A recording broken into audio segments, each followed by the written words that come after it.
Terima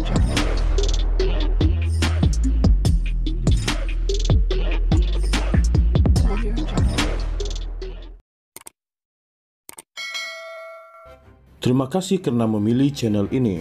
Sebelum kita mulakan video ini, sila pertimbangkan untuk menekan butang like, share, dan subscribe, dan aktifkan butang lonceng Anda agar Anda sentiasa mendapat info-info percuma pada setiap hari dari channel kami. Dan tinggalkan komen Anda karena komen Anda amatlah dihargai. Terima kasih. DAP menyatakan pendirian tidak bersetuju dengan gesaan Ketua Pemuda UMNO Akmal Saleh untuk memboikot kedai Serbaneka KK Mart yang terpalit dengan isu penjualan stokin tertera kalimat Allah baru-baru ini. Setiausaha Agung DAP Anthony Locke berkata, pendirian itu telah disampaikan kepada Presiden UMNO Ahmad Zahid Hamidi dan Ketua Menteri Melaka Abdul Rauf Yusof di Putrajaya malam tadi. Saya nak tanya Dr. Akmal, kalau perkara ini berlaku kepada sebuah kedai ataupun satu rangkaian kedai runcit yang dimiliki oleh satu syarikat yang beragama yang dimiliki oleh orang Islam, apa reaksi dia? Pendirian kita memang tidak bersetuju dengan pendekatan dan cara yang dibuat oleh Ketua Pemuda UMNO Dr. Akmal. Saya rasa pandangan-pandangan telah pun dikemukakan. Kenyataan daripada DAP juga telah pun dinyatakan oleh beberapa pimpinan, termasuk Ketua Pemuda Dr. Kelvin Ye dan juga YB Ngakorming. Memang pendirian kita tidak bersetuju dengan pendekatan itu. Kita merasakan bahawa dalam isu-isu sensitif ini perlulah ditangani dengan lebih berhema. Katanya ketika menghadiri majlis penyerahan cek di Universiti Pengurusan dan Teknologi Tunku Abdul Rahman TAR UMT di sini hari ini. Dia berkata demikian ketika diminta mengulas mengenai gesaan Akmal agar kedai Serbaneka itu diboikot.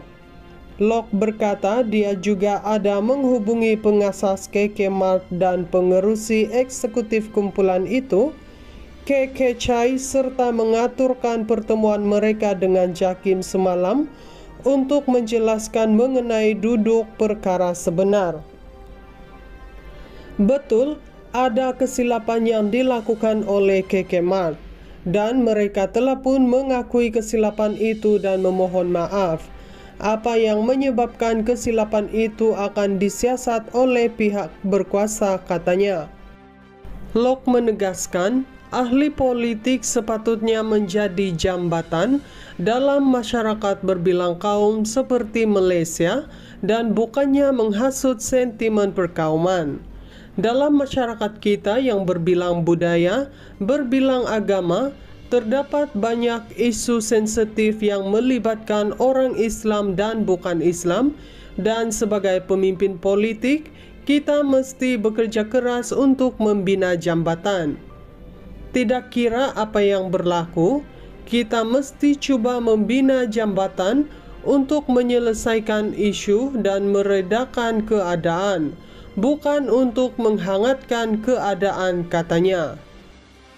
DAP menyatakan pendirian tidak bersetuju dengan gesaan Ketua Pemuda UMNO Akmal Saleh untuk memboikot kedai Serbaneka KK Mart yang terpalit dengan isu penjualan stokin tertera kalimat Allah baru-baru ini. Setiausaha Agung DAP Anthony Locke berkata, pendirian itu telah disampaikan kepada Presiden UMNO Ahmad Zahid Hamidi dan Ketua Menteri Melaka Abdul Rauf Yusof di Putrajaya malam tadi.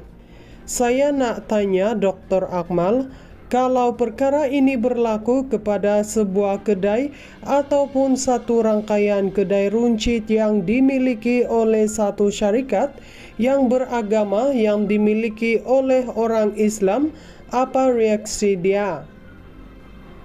Pendirian kita memang tidak bersetuju dengan pendekatan dan cara yang dibuat oleh Ketua Pemuda UMNO, Dr. Akmal. Saya rasa pandangan-pandangan telah pun dikemukakan. Kenyataan daripada DAP juga telah pun dinyatakan oleh beberapa pimpinan, termasuk Ketua Pemuda Dr. Kelvin Ye dan juga YB Ngakorming. Memang pendirian kita tidak bersetuju dengan pendekatan itu. Kita merasakan bahawa dalam isu-isu sensitif ini perlulah ditangani dengan lebih berhema. Katanya ketika menghadiri majlis penyerahan cek di Universiti Pengurusan dan Teknologi Tunku Abdul Rahman, TAR UMT di sini hari ini. Dia berkata demikian ketika diminta mengulas mengenai gesaan Akmal agar kedai Serbaneka itu diboikot. Lok berkata dia juga ada menghubungi pengasas KK Mart dan pengerusi eksekutif kumpulan itu, KK Chai, serta mengaturkan pertemuan mereka dengan Jakim semalam untuk menjelaskan mengenai duduk perkara sebenar. Betul, ada kesilapan yang dilakukan oleh KK Mart dan mereka telah pun mengakui kesilapan itu dan memohon maaf.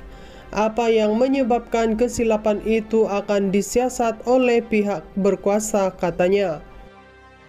Lok menegaskan, ahli politik sepatutnya menjadi jambatan dalam masyarakat berbilang kaum seperti Malaysia dan bukannya menghasut sentimen perkauman. Dalam masyarakat kita yang berbilang budaya, berbilang agama, terdapat banyak isu sensitif yang melibatkan orang Islam dan bukan Islam, dan sebagai pemimpin politik, kita mesti bekerja keras untuk membina jambatan. Tidak kira apa yang berlaku, kita mesti cuba membina jambatan untuk menyelesaikan isu dan meredakan keadaan, bukan untuk menghangatkan keadaan, katanya.